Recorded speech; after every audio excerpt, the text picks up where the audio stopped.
69,000 शिक्षक भर्ती की सुनवाई माननीय सुप्रीम कोर्ट में 19 मार्च को होने वाली है। जैसे जैसे सुनवाई की तारीख नज़दीक आ रही है, वैसे वैसे आरक्षण पीड़ित अभ्यर्थियों को जो हार्ट बीट है, जो उत्साह है,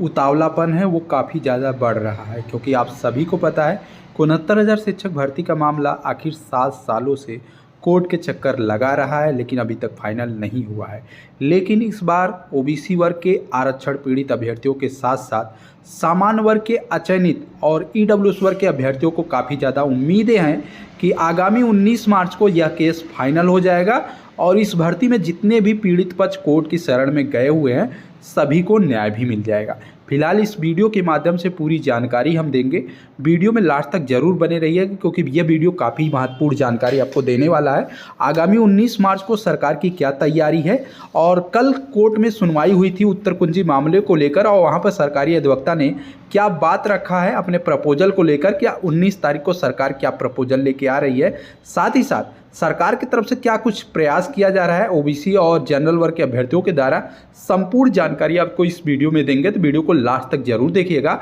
और हर एक उस अभ्यर्थी तक यह वीडियो जरूर शेयर कीजिएगा जो अभ्यर्थी इस 69,000 शिक्षक भर्ती में न्याय के लिए लगातार संघर्ष कर रहा है। फिलहाल हम तस्वीरों के माध्यम से आपको बता दें, जैसा कि देख सकते हैं 2 दिन पहले की ये तस्वीर है। समाचार पत्रों के माध्यम से अपडेट निकल के आई थी कि अभ्यर्थियों ने, ओबीसी वर्ग के 6800 अभ्यर्थियों ने एक धरना प्रदर्शन की तारीख रखी थी 9 मार्च को लखनऊ में। ओबीसी वर्ग की तरफ से 6800 पीड़ितों ने धरना आंदोलन किया था। साथ ही साथ एससीईआरटी कार्यालय पर जाकर अपनी मांग भी रखी थी और अधिकारियों तक ये बात बताने की कोशिश भी की थी कि 6800 अभ्यर्थियों को अभी तक सरकार ने न्याय नहीं दिया है, जबकि 2020 से यह मामला कोर्ट की शरण में लंबित है। फिलहाल आप सभी को बता दें, उस धरना प्रदर्शन में अभ्यर्थियों की संख्या काफ़ी ज़्यादा थी। आप तस्वीरों के माध्यम से भी देख सकते हैं, आपको दिखाना चाहेंगे, पूरी तस्वीर आप देख सकते हैं। इस तस्वीर में लगभग हज़ारों की संख्या तो नहीं कहेंगे, लेकिन 2-4-500 बच्चे जरूर पहुंचे हुए थे और उन्होंने मांग भी की थी और मीडिया के माध्यम से अपनी बात सरकार तक भी पहुंचाई थी। और लास्ट में बेसिक शिक्षा विभाग के जो सचिव हैं प्रताप सिंह बघेल जी, उनसे मुलाकात हुई थी और मुलाकात काफ़ी सकारात्मक रही थी। और उन्होंने स्पष्ट रूप से ये भी बताया कि आगामी डेट में सरकारी अधिवक्ता कोर्ट रूम में उपस्थित रहेंगे और सरकार का जो पक्ष है वो कोर्ट में प्रमुखता से रखने का पूरा प्रयास किया जाए। फिलहाल तस्वीरों में देख सकते हैं और समाचार पत्रों के माध्यम से जानकारी क्या निकल के आई है, हम एक एक वर्ड के माध्यम से आपको समझा दें। जैसा कि बताया है कि 69,000 शिक्षक भर्ती में एक बार फिर से आरक्षित वर्ग के अभ्यर्थियों ने अपनी मांग को लेकर बेसिक शिक्षा निदेशालय लखनऊ का घेराव किया था आगामी पिछले 9 मार्च को। उसके बाद पुलिस के द्वारा अभ्यर्थियों का एक प्रतिनिधिमंडल को बेसिक शिक्षा निदेशक से मुलाकात कराई गई और हर बार की तरह इस बार भी निदेशक की तरफ से अभ्यर्थियों को हितों को ध्यान में रखते हुए आश्वासन ही दिया गया था। अभ्यर्थियों का आरोप था कि इस प्रकरण पर सरकार कोई पहल नहीं कर रही है, जिस कारण से मामला काफ़ी लंबे समय से लटकता जा रहा है। इस प्रकरण की पहली सुनवाई सितंबर माह 2024 में हुई थी और अगली सुनवाई 19 मार्च को होने जा रही है। आंदोलन का जो नेतृत्व करता है धनंजय गुप्ता ने इस संबंध में बताया कि वर्ष 2018 में ये भर्ती प्रक्रिया शुरू हुई थी और आरोप है कि जब इसका परिणाम आया तो इसमें व्यापक स्तर पर आरक्षित वर्ग के अभ्यर्थियों के साथ अन्याय किया गया था और उन्हें नौकरी देने से वंचित भी किया गया था। एक लंबे समय तक आंदोलन चली थी और न्यायिक प्रक्रिया से गुजरने के बाद 13 अगस्त 2024 को लखनऊ हाईकोर्ट के डबल बेंच ने एक फैसला दिया। इस फैसले के तहत नियम का पालन करते हुए अभ्यर्थियों को नियुक्ति देने का आदेश दिया गया था, लेकिन कुछ समान वर्ग के अभ्यर्थी हाईकोर्ट के उस फैसले के खिलाफ सुप्रीम कोर्ट चले गए थे और यह मामला तब से सुप्रीम कोर्ट में लंबित है। और बेसिक शिक्षा विभाग के जो निदेशक हैं प्रताप सिंह बघेल से मुलाकात करने वाले अभ्यर्थी धनंजय गुप्ता के साथ राज बहादुर, हसीन, अनूप गुप्ता, विजय सिंह और एक महिला अभ्यर्थी थे। सभी लोगों ने मुलाकात की और वहां से एक आश्वासन मिला कि आप सभी के हितों को देखते हुए आगामी 19 मार्च को सरकार अपना पक्ष रखेगी। संभावना और सूचना ये निकल के आ रही है कि सरकार डबल बेंच के आदेश पर आगे बढ़ने की दिशा में कार्य कर सकती है। फिलहाल 19 मार्च पर सभी लोगों की निगाहें लगी हुई है। फिलहाल हम आपको और भी कुछ सूचना दिखा दें। समाचार पत्रों के माध्यम से आप देख सकते हैं समाचार पत्रों के माध्यम से किस प्रकार अभ्यर्थियों ने अपनी मांग सरकार तक पहुंचाने की कोशिश भी की थी। अब आज की तस्वीर है, आप देख सकते हैं। यह लगभग लखनऊ के इको गार्डन में लगातार धरना 600 दिनों तक चल रहा है। बराबर अभ्यर्थी लखनऊ के इको गार्डन में बने हुए हैं और अपनी मांग सरकार के माध्यम तक एलआईयू के माध्यम से सरकार तक पहुंचाने की कोशिश भी कर रहे हैं। और तस्वीरों के माध्यम से देख सकते हैं, समाचार पत्रों के माध्यम से देख सकते हैं अभ्यर्थी अपनी मांग सरकार तक पहुंचा रहे हैं। लेकिन एक महत्वपूर्ण चीज़ बताना चाहेंगे, इस भर्ती में ओबीसी वर्ग में 2 वर्ग बटा हुआ है, यानी कि 2 धड़ा बटा हुआ है। एक वर्ग चाहता है याची लाभ दे दिया जाए और एक वर्ग चाहता है कि 6800 की चयन सूची जारी की गई थी उसको बहाल करते हुए बाकी कोर्ट में पहुंचे हुए सभी पीड़ितों को न्याय दिया जाए। आप तस्वीरों के माध्यम से देख सकें किस प्रकार से एक वर्ग याची लाभ की लगातार मांग कर रहा है और दूसरा वर्ग 6800 प्लस याची लाभ की मांग कर रहा है। फिलहाल सरकार क्या देना चाहती है ये 19 मार्च को कोर्ट की सुनवाई में आपको देखने को मिलेगा। पिछले दिनों 6800 अभ्यर्थी ने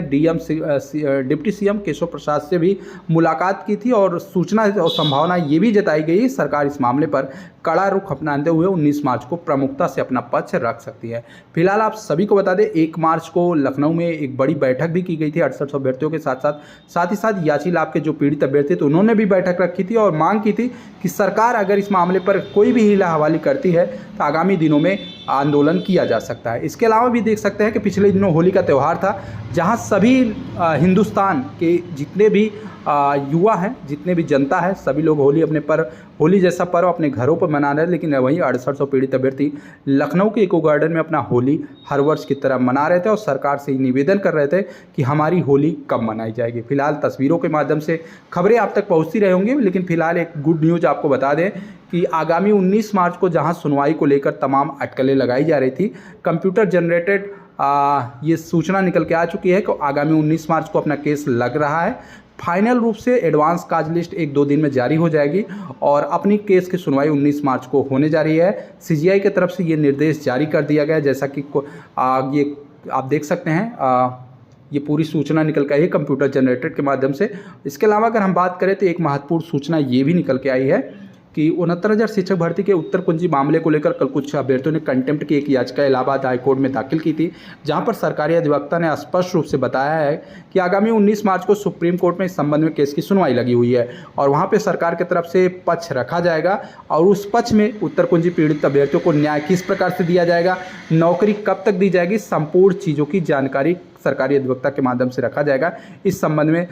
इलाहाबाद के सरकारी अधिवक्ता ने कोर्ट को अवगत कराया और ये भी बताया कि आगामी 19 मार्च को इस केस का दशा और दिशा तय किया जाएगा माननीय सुप्रीम कोर्ट में। इस बात पे कोर्ट ने उत्तर कुंजी कंटेम्प्ट की अगली सुनवाई 19 मार्च को तय कर दी है और एक संभावना भी जताई जा रही है कि उत्तर कुंजी के इस कंटेम्प्ट मामले से जहां सरकारी अधिवक्ता ने आश्वासन दिया है कि आगामी 19 मार्च को सरकार सुप्रीम कोर्ट में अपना पक्ष रख सकती है और उसमें उत्तर कुंजी पीड़ित अभ्यर्थियों को भी न्याय मिल सकता है। फिलहाल संभावना और सूचना बनाई जा रही है, लेकिन सच्चाई कितनी है आने वाले दिनों में देखने को मिलेगा। लेकिन एक अटकलें ये भी लगाई जा रही है कि कल के डेट में 72,825 शिक्षक भर्ती के संगठन ने जिस प्रकार से योगी आदित्यनाथ जी से मुलाकात की, हमारे मुख्यमंत्री जी से, और मुख्यमंत्री जी ने जिस प्रकार से आश्वासन दिया, उससे एक संभावना जताई जा रही है कि आगामी 2027 के चुनाव को देखते हुए उत्तर प्रदेश सरकार सभी भर्ती प्रक्रिया को जो कोर्ट में लंबित चल रही है उसको आनन फानन में समाप्त करना चाहती है और समझौते के राह पर यह प्रक्रिया जल्द से जल्द समाप्त हो सकती है। 72,825 शिक्षक भर्ती में लगभग 16,000 पीड़ित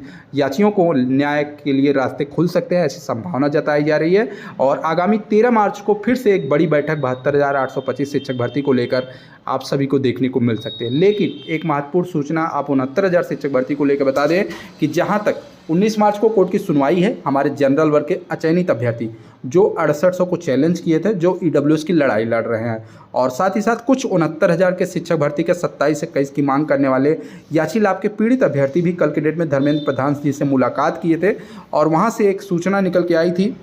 ब्रिजेश पाठक जी से मुलाकात किए थे और वहां से एक सूचना निकल आई थी कि योगी आदित्यनाथ जी को एक लेटर पैड पे भेजा गया है लेटर, जिसमें मांग की गई है जितने भी कोर्ट में याची बने हुए हैं सभी लोगों को याची लाभ देकर इस मामले का निस्तारण कर दिया जाए। तो कहीं न कहीं एक संभावना, एक सूचना, ये संभावना बनाई जा रही है कि 69,000 शिक्षक भर्ती में यह मामला कहीं न कहीं समझौते की राह पर समाप्त होगा। जितने पे पीड़ित पक्ष कोर्ट की शरण में जाए हुए हैं उनको अगर लाभ दे दिया जाता है तो ये मामला निस्तारित हो सकता है। लेकिन कितनी सच्चाई है, कितना संभावना बनाई जा रही है, ये चीज़ें हो सकती है, ये आगामी 19 मार्च को देखने को मिलेगा। फिलहाल 69,000 शिक्षक भर्ती के मामले में अगर देखा जाए तो 3 धड़ा आज के डेट में नौकरी पाने के लिए लड़ाई लड़ रहा है, जहां एक धड़ा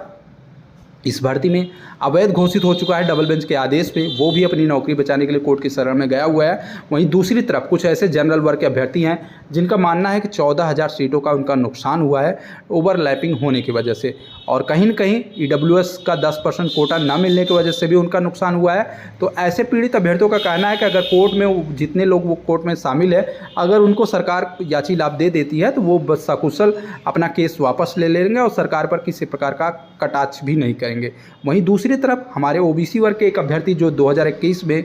2022 में 6800 की चयन सूची जारी हुई थी, वो अभ्यर्थी चाहते हैं कि सरकार ने अपनी चयन सूची जारी की है, जिस प्रकार से 67,867 और 96 को प्रोटेक्ट कर रही है, उस प्रकार से 6800 की चयन सूची को प्रोटेक्ट करे। उसके बाद जितने भी पीड़ित पक्ष कोर्ट में हैं, अगर उनको न्याय देना चाहती है सरकार तो सकुशल दे सकती है। किसी प्रकार का आरोप प्रत्यारोप 6800 पीड़ित अभ्यर्थियों की तरफ से नहीं किया जाएगा। वहीं दूसरी तरफ 69,000 शिक्षक भर्ती की 27 से 21 की मांग करने वाले बहुत अभ्यर्थी, जिनकी संख्या लगभग 10,000 से अधिक है, उनकी मांग है कि अगर सरकार सुप्रीम कोर्ट तक जितने भी कोर्ट में पीड़ित पक्ष पहुंचे हुए हैं उनको अगर याची लाभ देकर इस मामले का निस्तारण करना चाहती है तो वो सहर्ष इस मामले पर समाधान के लिए तैयार है। और उन्होंने अपनी एक संख्या भी व्यक्त की है सांकेतिक रूप से 4 फरवरी की सुनवाई में, जिससे बताया गया कि लगभग उनकी संख्या 5,000 तक है। अब सरकार को देखना ये है कि सरकार 69,000 शिक्षक भर्ती के पूरे मामले को निस्तारण करना चाहती है और सभी पक्षकारों को संतुष्ट करना चाहती है। तो ओबीसी वर्ग के 6800 अभ्यर्थी और 27 से 21 की मांग करने वाले 5,000 अभ्यर्थी और साथ ही साथ ईडब्ल्यूएस की मांग करने वाले लगभग 7 से 800 अभ्यर्थी और 6800 को चैलेंज करने वाले लगभग 1,000 से 1,500 अभ्यर्थी, कुल मिला के अगर हम बात करें लगभग सामान्य वर्ग के लगभग 2,2500 अभ्यर्थी और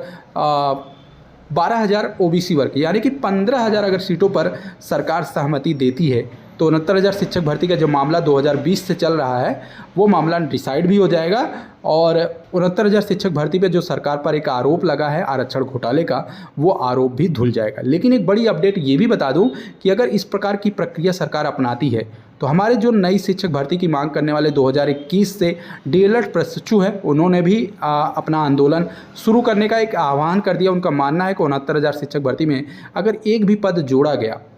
तो वो आंदोलन करने के लिए बाध्य रहेंगे, क्योंकि उनका मानना है कि 2021 से सरकार एक भी पद उत्तर प्रदेश में शिक्षक भर्ती के रूप में नहीं जारी की है और अगर 15 से 20,000 सीटें जोड़कर 69,000 शिक्षक भर्ती में सभी लोगों को न्याय देती है, उनको शिक्षक बनाती है, तो कहीं ना कहीं आने वाले दिनों में शिक्षकों की जो कमी है वो कमी पूरी हो जाएगी और शिक्षक भर्ती आने में फिर सालों साल इंतजार करना पड़ेगा। फिलहाल सभी पक्षकार अपना अपना पक्ष